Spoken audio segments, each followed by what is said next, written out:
পুরো গ্রাম কেচ্ছা রটানো হলো। বেলা গড়ানোর আগেই লোকের মুখে ছিচিৎকার পড়ে গেল। পুরো গ্রাম ভেঙে ভেঙে লোক আসছে ধরা পড়া ছেলে ও মেয়ে দেখতে। কি লজ্জাজনক ব্যাপারটা। রেজার ইচ্ছে করলো সব ধ্বংস করে দিতে। তার জন্যে, শুধু তার জন্যই বিনা দোষে বদনামি হচ্ছে একটা মেয়ের। এর থেকে বড় শাস্তি আর কি হতে পারে? লোকজনে ফিসফাস করছে। কেউ কেউ তো রাইসার বয়স নিয়ে টোন কাটছে। এহ, নাক টিপলে মায়ের দুধ বাইর হইব, শরীর উত্তেজনা দেখছ? একজন তো বলেই ফেলল। আমার ঘরের মাইয়া যদি এমন হইতো, ওই মাইয়ারে বিষ খাওয়াইয়া মাইরা দিতাম। রাইসা শুনল সকলের কটু কথা। এটা যদি অন্য কোনো সময় হতো, রাইসা কি তাদের কথা শোনাতে ছাড়তো? বিন্দু পরিমাণ নয়। রাইসার হাসি পেল। হাসি পেল বলতে হেসে উঠল। বুকে ওড়না নেই, গায়ে মাটি, কুকড়ানো চুলগুলো এলোমেলো পিঠে। রেজা অবাক হলো। মেয়েটা হাসছে, অথচ সময়টা কান্না করার। রাইসা না তাকিয়েও বুঝলো রেজা অপরাধ বোধে ভুগছে। লোকটার দোষ নেই, সত্যি দোষ নেই। সে বিপদে পড়ে এসেছিল। রাইসা সাহায্য করেছে তাকে। এত অপমান লাঞ্ছনা কিছুই যেন টলাতে পারে না রাইসার এই ভাবনা। রাইসা মাটির দিকে তাকিয়ে থাকলো। পারলে খামচে ধরে মাটি গায়ে মেখে একটু আশ্রয় চেয়ে নিত। এ দুনিয়া আজ তার কাছে বড্ড স্বার্থপর লাগছে। তার আপাকে প্রয়োজন। হাপারে। বিড়বিড় করে থেমে গেল রাইসা। মনে ভাবনা বাসা নিল। তার আপা কিও তাকে নষ্ট ভাববে? মস্তিষ্কে কি মস্তিষ্কে এই কথা আসার কারণ বুঝলো না। তার আপাও কি ঘেন্না করবে তাকে? আপার চোখে কি তার জন্য ঘেন্না থাকবে? কত ভাবনা ভাবল সে। বিবাহের আগে নারী জীবনে পুরুষ আর কলঙ্ক দুটোই যেন চাঁদের গায়ে সেই ফাটা ফাটা দাগের মতো। পৃথিবীতে যতদিন এদের অস্তিত্ব থাকবে, ততদিন এই দাগ গায়ে লাগিয়ে নিয়ে চলতে হবে। পুরুষ কি কলঙ্ক মুক্ত হয়? এদের কি কোনো ভুল নেই? নেই হয়তো। পুরুষের গায়ে কখনো দাগ লাগে না, কখনো কেউ কাদা ছোড়ে না। কেন ছোড়ে না? তবে কি কলঙ্ক কেবল নারীর জন্য সৃষ্টি? রাইসা সকল ধিক্কার মাথা পেতে নিল। অতঃপর ভাবল, এই ছোট জীবনে পৃথিবী তাকে বড্ড একটা উপহার দিল। আর কোনো চাওয়া পাওয়া নেই তার। সব ফুরিয়ে এসেছে। বাকশক্তিহীন অনুভব হলো। জোয়ারের এক বীভৎস ভাঙনে হারালো তার ঘর। বিচারের ব্যবস্থা করা হলো। চেয়ারম্যান বাড়িতে বিচার বসবে।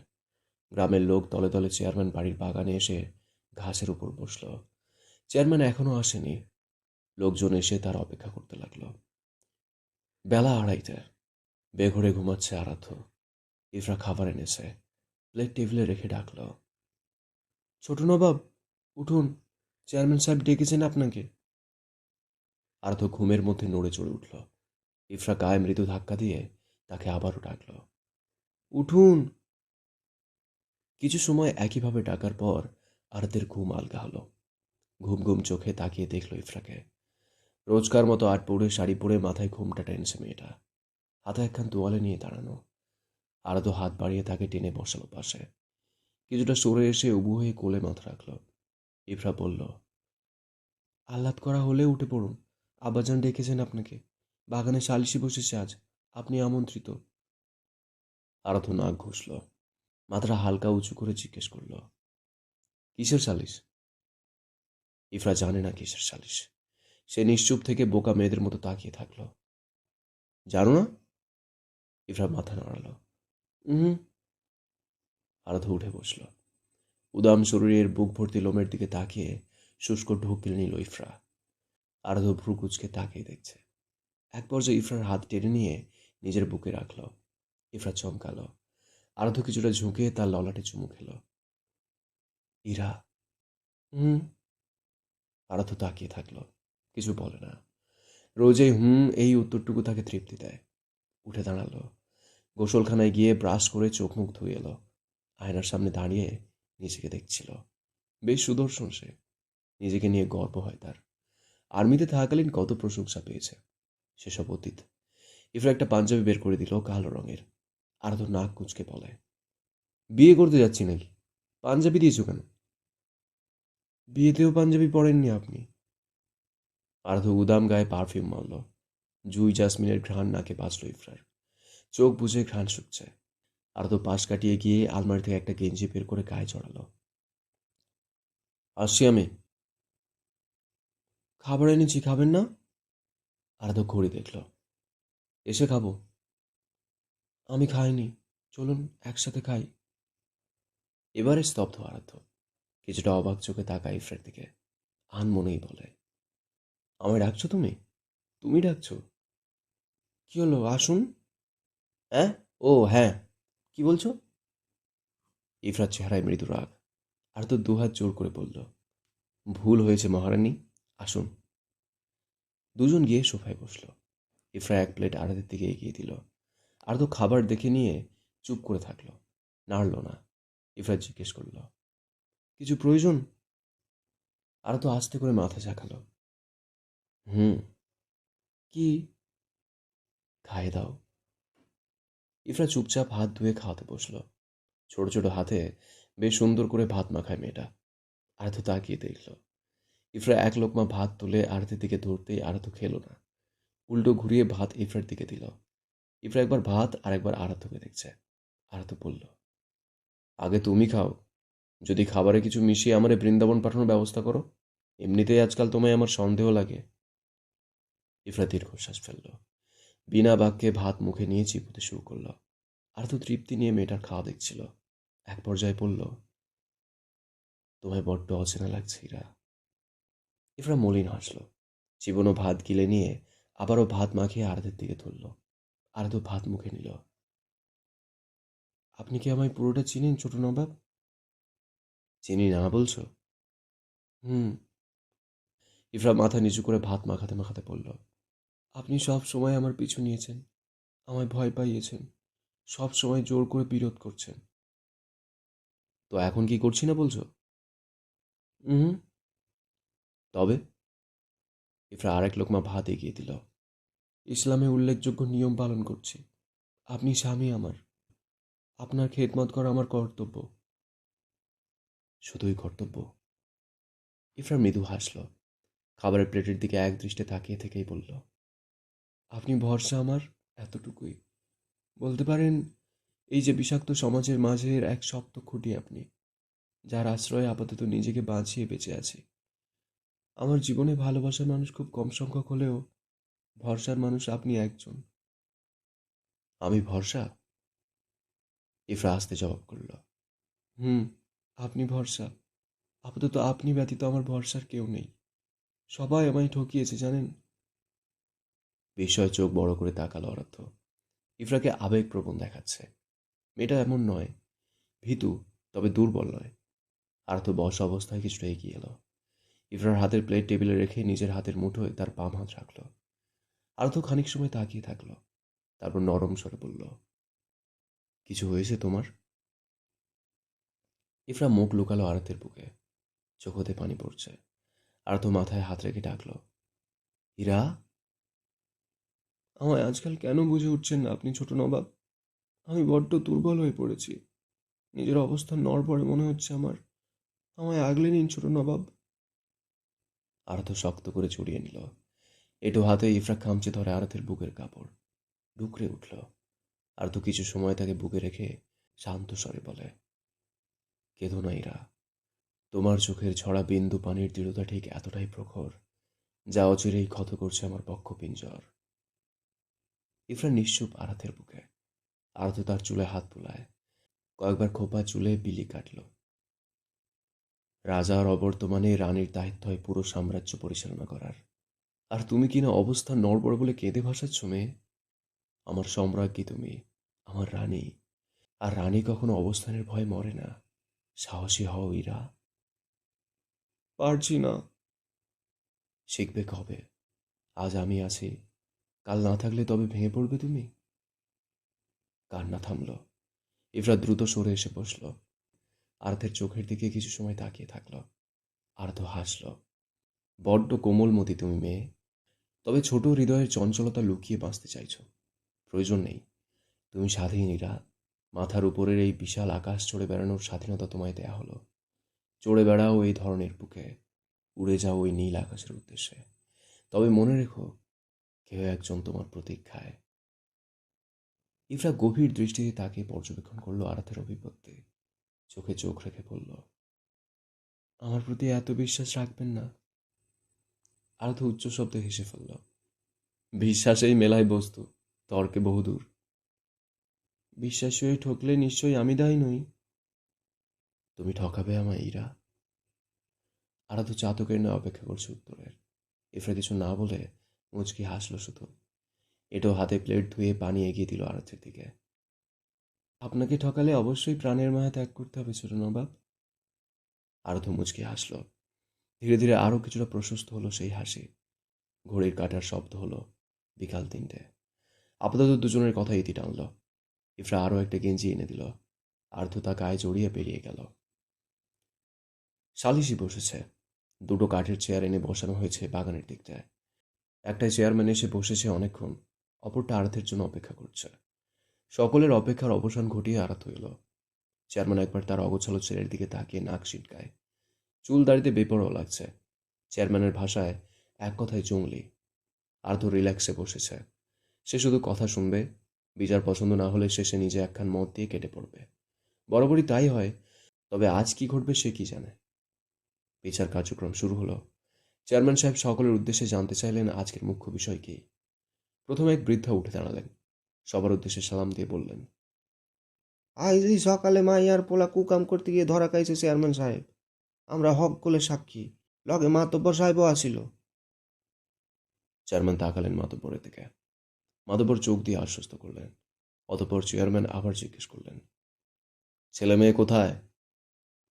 এক দড়িতে দুজনকে বেঁধে টানতে টানতে চেয়ারম্যান বাড়ির বাগানে এনে দাঁড় করালো পাড়ার ছেলেরা। রেজা আর আয়েশা দুজনের দিকেই তাকিয়ে চমকিত হলে আরাধ্য, যা তার চোখে মুখে স্পষ্ট ফুটে উঠেছে।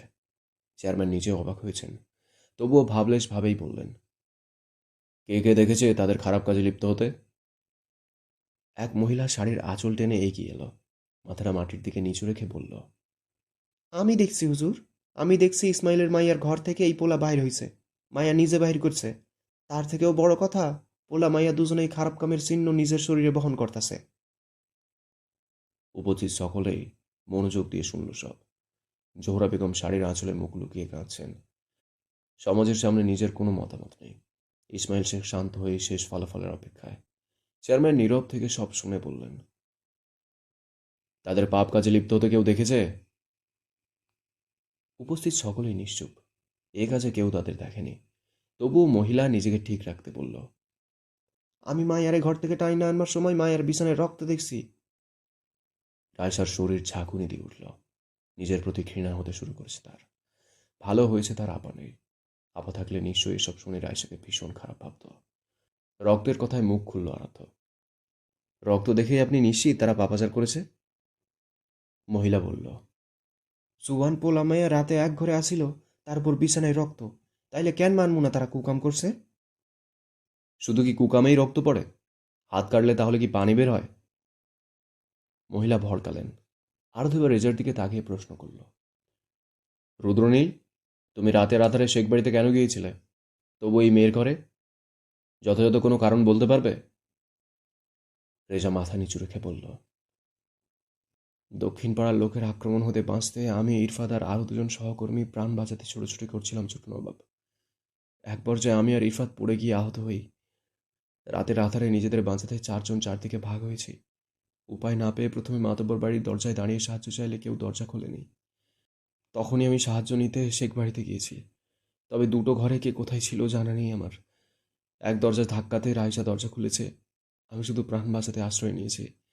তার যথাযথ প্রমাণস্বরূপ আমার দেহের ক্ষত ছোট নবাব। সকলে মনোযোগ দিয়ে শুনল। আর দুইবার উঠে গিয়ে দাঁড়ালো মহিলার কাছে। অতঃপর বলল, নিজের প্রাণ বাঁচাতে অপর ঘরে আশ্রয় নেওয়া কোনো অপরাধ নয়, তাই না চাচি? মহিলা দমল না।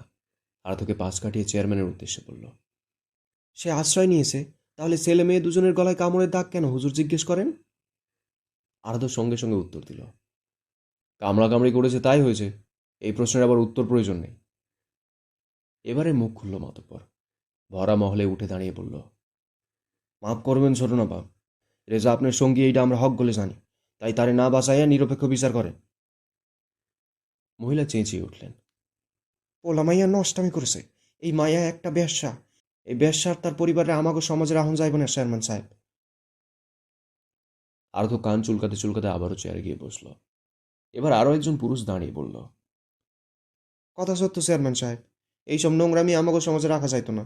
আইজা এক পোলার লোকে শুইছে এই মাইয়া, আবার পরে আর এক পোলার লোকে শুইতে কতক্ষণ? এদের এক ঘরে করেন চেয়ারম্যান সাহেব। এই, কি কও সবাই? এই নটির লগে এক সমাজে তোমরা থাকবার চাও? মুহূর্তেই সকলে হৈ হৈ করে উঠল। শেখ পরিবারকে এক ঘরে করতে আর্জি করছে। মাতব্বর বলল, ইসমাইলের পরিবারের লগে আপনার আত্মীয়তা বইলা আপনি তা করে বাঁচাইতে পারেন না চেয়ারম্যান সাহেব। আরাধ্যের ভাবভঙ্গিমা ঠিক বোঝা গেল না। এবার মহিলা ধৈর্য ভাঙল। মাথার শাড়ির আঁচল ফেলে কোমরে প্যাঁচ মেরে ডাকল, এই, চুনকালি নিয়ে আয় কেউ।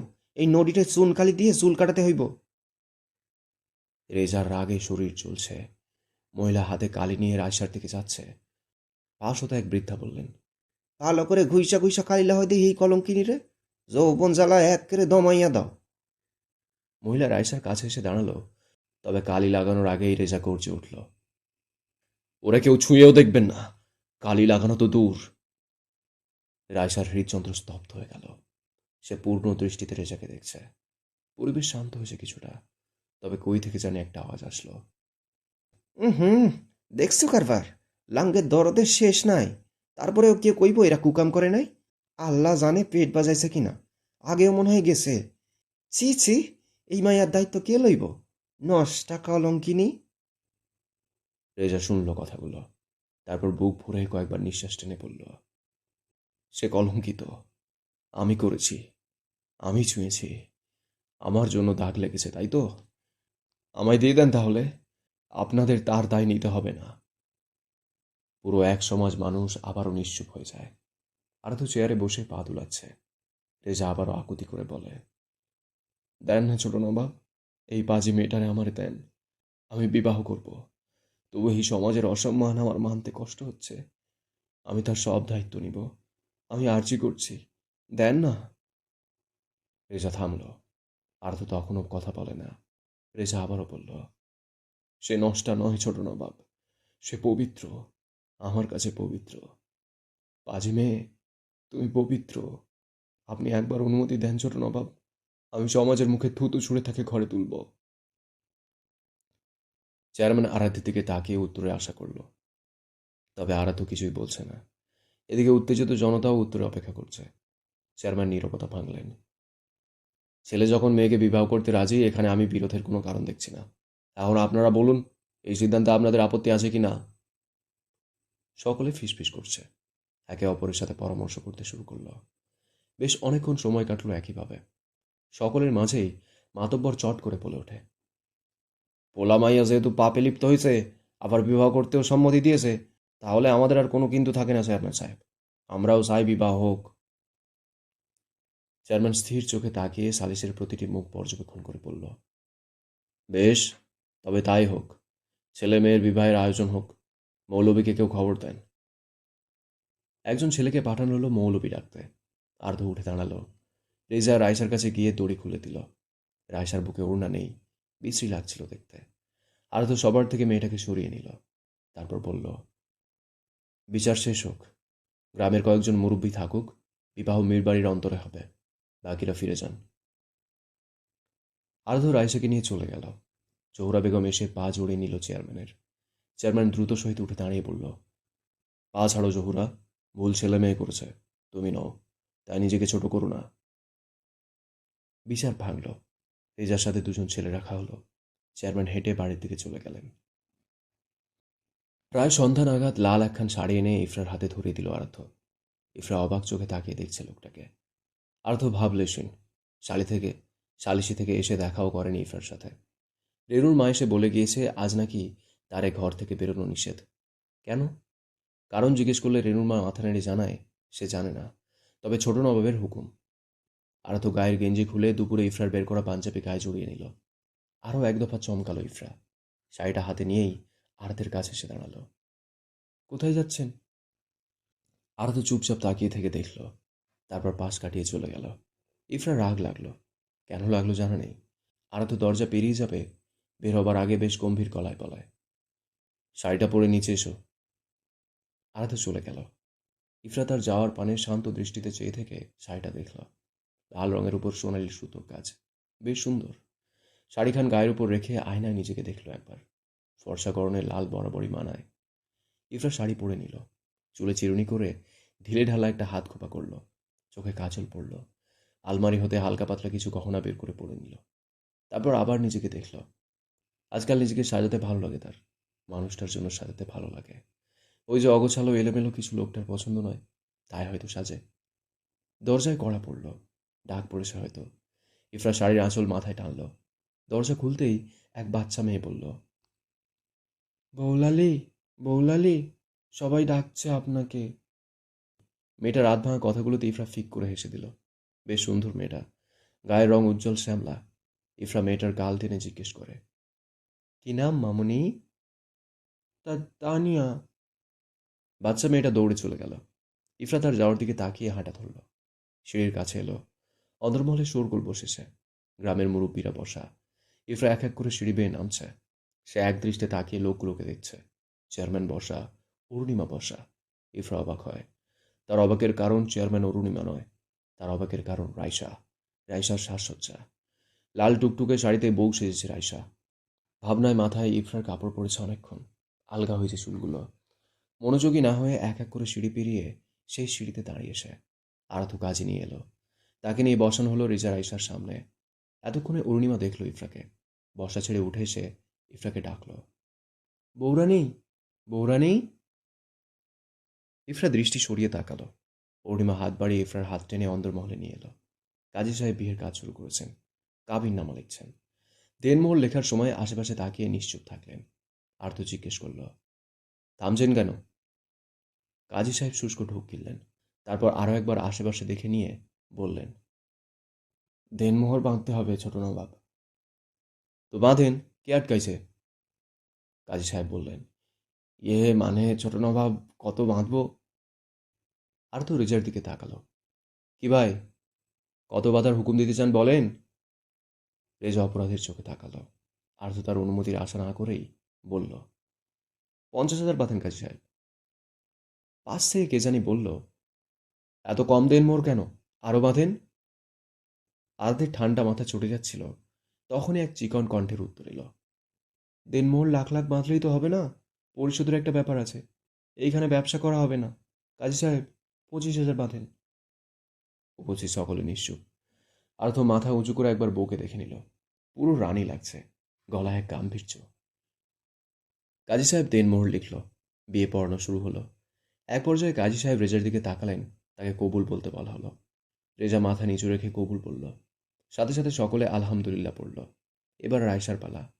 তাকে কবুল বলতে বলা হচ্ছে। পরপর কয়েকবার বলা হয়েছে। রায়সা থ মেরে বসা, দৃষ্টি মাটির দিকে তাকানো। আর তো কপাল কুঁচকে নেয়। এই শালি, কবুল বলছো না কেন? বিয়ে করবা নাকি করবা না? উপস্থিত সকলের মাঝে আবারও ফিসফাস কানে বাজে। জোহরা বেগম দরজায় দাঁড়ানো। ইসমাইল শেখ বাড়ি ফিরেছে। তার এসবে কোনো মতবিরোধ নেই। ইফরার দৃষ্টি তখনও রাইসার উপর। তীক্ষ্ণ চাহনি রেখেছে তার উপর। আর্থ আবারও ধমকালো, দূর চেংড়ি, কান্দাবাদে কবুল কহক, একখান ঝাল চকলেট দিম যা। কবুল বলার আগ মুহূর্তেই রায়সা একবার ইফরার দিকে তাকালো। তারপর আর দিকে তাকাতেই আর্থ চোখে তাকে আশ্বস্ত করল। রায়সা মিনমিনিয়ে কবুল বলল। কাজী আলহামদুলিল্লাহ পড়ার আগেই আর্থ আলহামদুলিল্লাহ বলল। ইফরা চোখ বুজে নিঃশ্বাস ছাড়ল। বড্ড ক্লান্তি ঘিরে নিয়েছে তাকে। 1 মিনিট আর অপেক্ষা না করে ছুটে চলে যাওয়া অন্তর্মহল থেকে। রাইসার চোখ থেকে পানি ঝরছে। কলঙ্কের দড়ি গলায় পেঁচিয়ে নিয়েছে সে। ইরফাত জনে জনে খুরমা বিলি করল। কাজী সাহেব চলে যেতেই ধীরে ধীরে সবাই চলে গেল। রেনুর মা এসে রাইসাকে নিচতলার এক ঘরে নিয়ে গেল। আপাতত অন্তর্মহল ফাঁকা। রেজা, ইরফাদ আর আরাধ্য 3 জন মুখোমুখি বসা। আরাধ্য শান্ত চোখে পর্যবেক্ষণ করছে রেজাকে। গলার দাগগুলো স্পষ্ট ঘনিষ্ঠতার ইঙ্গিত বহন করছে। আরাধ্য ঝুঁকে টেবিল থেকে 2টো খুরমা তুলে মুখে পুড়ে নিল। চিবোতে লাগলো। অন্দরমহলে ঘোর নীরবতা। এত নীরবতার মাঝে হাঁসফাঁস করছে ইরফাত। বেচারা বেশি সময় চুপচাপ থাকতে পারে না। পেটের মধ্যে কথা ঘুরপাক খাচ্ছিল তার। এক পর্যায়ে মুখ খুলল, ভাই, ভাবিরে ঘরে নিয়ে গেছে, আপনি যাবেন না? আরাধ্য একদম নিশ্চিন্তে খুরমা খাচ্ছে।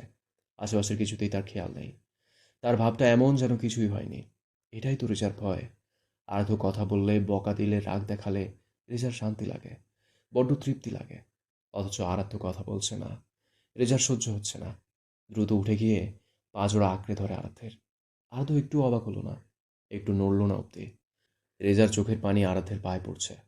তবুও পাষাণ লোকটা বিনা বাক্যে খুরমা খাচ্ছে। এটাই তার একমাত্র কাজ। রেজা বলল, মাফ করেন ছোট নবাব, ভুল করেছি। আল্লাহর দোহাই লাগে কথা বলেন। আপনার নিশ্চুপ থাকা আমাকে পোড়াচ্ছে। জ্বলে পুড়ে মরে যা। আবারও মুখে একটা খুরমা পুড়ে নিল আরাধ্য। রেজা আরো শক্ত করে পাদুরও চেপে ধরল। আরাধ্য বিরক্ত হলো। এই শালা পাছাড়, ছাড় বলছি, নয়তো তোর পশ্চাতে আগুনের ছাকা দিয়ে জ্বালিয়ে ছাড়বো শালা। মায়া লোকের মতো ঢং মারতে এসেছো তুমি। রেজা নিশ্চোপে পা আঁকড়ে বসে থাকে। আরাধ্য কিছুটা কাত হয়ে আছড়া হয়। ইরফাত একবার রেজা তো আরেকবার আরাধ্যকে দেখে গলা খাকারি মারে। এরপর এক পর্যায়ে বলে, বলছিলাম কি ছোট নবাব, এইবারের মতো মাফ করে দেন রেজা ভাইরে। ভাই হুসে কিছু করে নাই। কাল এক প্যাক মারছিলাম, তার প্রভাবেই উত্তেজিত হয়ে কামড়াকামড়িটা করছে। আরাধ্য ক্ষিপ্ত সিংহের মতো থাপা দিয়ে টেনে ধরে ইরফাতের কলার। বেচারা এক থাবায় হুশ জ্ঞান হারিয়ে ফেলার উপক্রম। আরাধ্য তাকে টেনে এনে রেজার পাশে বসিয়ে শটান করে এক থাপ্পড় লাগিয়ে দিল। তারপর জিজ্ঞেস করল, কয়েক সিংরা, কি জানি কলার লাগছিল? ইরফাত ডানে বামে মাথা নাড়ায়, যার অর্থ কিছু না। আরাধ্য বিজয়ের হাসি হাসল। এ থাপ্পড় রেজার গালে মারলে একটু শান্তি পেত, তবে মারবে না। সেটা তার বড্ড আদরের। আরাধ্য চোখ বুজে নিশ্চুপ থাকলো অনেকক্ষণ। তারপর গান ধরল, জীবন দিলা কাঞ্চা বাঁশের খাঁচারি মতো, যত্ন নেওয়ার আগেই তা ভাঙে অবিরত, দয়াল ভাঙে অবিরত। আমার ভাঙা তরি ছেঁড়া পাল চলবে আর কতকাল, ভাবি শুধু একা বসিয়া রে দয়াল, এভাবে আর চলবে কতকাল। আর্ধ গান থামালো, শান্ত কণ্ঠে ডাকল, রুদ্রনীল। রেজা উত্তর দিল, জি ছোট নবাব। আর্ধ উঠে বসল। রেজাকে টেনে নিজের পাশে বসে কাঁধে হাত রাখল। রেজা অবাক হলো। আর্ধ এমন নয়, এমন শান্ত সে কবে হয়েছে জানা নেই। আর্ধ বলল, দায়িত্ব বেড়েছে তোর। এক পেট হতে দুই পেট হয়েছে। এই দেখ, আমরা শালা পুরুষ লোক। পুরুষ মালের দায়িত্ব অনেক। আমরা আপন মানুষ মরলে কাঁদলে মানুষ বলে এইটা কেমন বেড়া ছেলে, আবার না কাঁদলেও বলে পাষাণ লোক। আমরা যেদিকেই যাই থাপ খাই। ছ্যা, জিন্দেগি সালার। কপালে থাপের উপরে সব শূন্য। আর শূন্যের কখনো বিয়োগের ভয় নেই, আছে অশান্তি। তবে তবে এত অশান্তির মাঝে শান্তি কিন্তু বউ। বউ অর্থ সহধর্মিনী। ওই মায়াটাই জীবনের সব শান্তি। বেড়ালোকের বউয়ে যে তৃপ্তি, তা কোথাও নাই, পুরা দুনিয়ায় নাই। বউ রাখলেও শান্তি, না রাখলেও শান্তি। বউ তেড়া কথা কইলেও শান্তি, না কইলেই অশান্তি। আর বউয়ের শান্তি হলাম আমরা পুরুষেরা। আর তো থামল। রেজার হাত নিজের মুঠোতে নিয়ে বলল, যেই জিনিসটা হাইস্তরে দেয়া হয়েছে, ওইটা আমার বউয়ের কলিজা, আমার বউয়ের আদরের ননির পুতুল। ও জিনিসের অযত্নে আমার বউয়ের চোখে পানি আসবে, আর আমার সহধর্মিনীর চোখে পানি আমি সহ্য করব না। তাই আমার বোনের দায়িত্ব আজ থেকে তোর, তোর আমানত। জীবন গেলেও ওই শালির চোখে পানি আসতে দেওয়া যাবে না। রেজা তপ্ত শ্বাস ফেলে আরাধ্যের চোখে তাকায়। আরাধ্য হাত জোড়া শক্ত করে চেপে ধরে চুমু খায়। আল্লাহ এক আর সর্বশক্তিমান ভাই। উপরে আল্লাহ আর নিচে আপনি, এই দুই আমার মালিক। আপনার জন্য আমার জান কুরবান। তবু বৌরানীর আমানত আমি এই গায়ের এক বিন্দু রক্ত থাকতে নষ্ট করব না ছোট নবাব। ভরসা রাখেন। আরাধ্য শান্তি পেল বোধহয়। রেজাকে হাত ইশারায় চলে যেতে বলল। ইরফাত খানিকের জন্য ইমোশনাল হয়ে গিয়েছিল। রেজা যেতেই আর্ধের পায়ের কাছে এসে আবারও বসল। আর্ধ ছেলেটাকে দেখে নিয়ে ডাকল, ইয়াদ। জি ছোট নবাব। আরাধ্য হাসল। ছেলেটা একবার ভাই একবার ছোট নবাব বলে ডাকে। হাসি থামিয়ে বলল, বিয়ে করতে ইচ্ছে করলে বলবি, বিয়ে দিব। এই শামশির পুতের মতো কামড়া কাপড়ি দেখলে কেটে করদোয়ায় মাছের আহারে দিব। জি ছোট নবাব। আরাধ্য বলল, বন্দীদের আহার করানো হয়েছে ইয়াদ? জি ছোট নবাব, লগে আরেকটা খবর আছে। হুম, খন্দকারের দুই পোলা কিন্তু আপাতত আমাকে পিছনে পড়বো ছোট নবাব। নির্বাচন সামনে, বড্ড একটা প্ল্যান করতে হইব। পুলিশের তীর কিন্তু আমাকে উপরেই ফেলাইব। আরাধ্য সব শুনল, মনোযোগ দিয়ে সব শুনে ইরফাতকে বিদায় দিল। ইরফাত চলে গেল। আরাধ্য একাকী কিছুটা সময় কাটাতে চোখ বুজে শুয়ে থাকলো।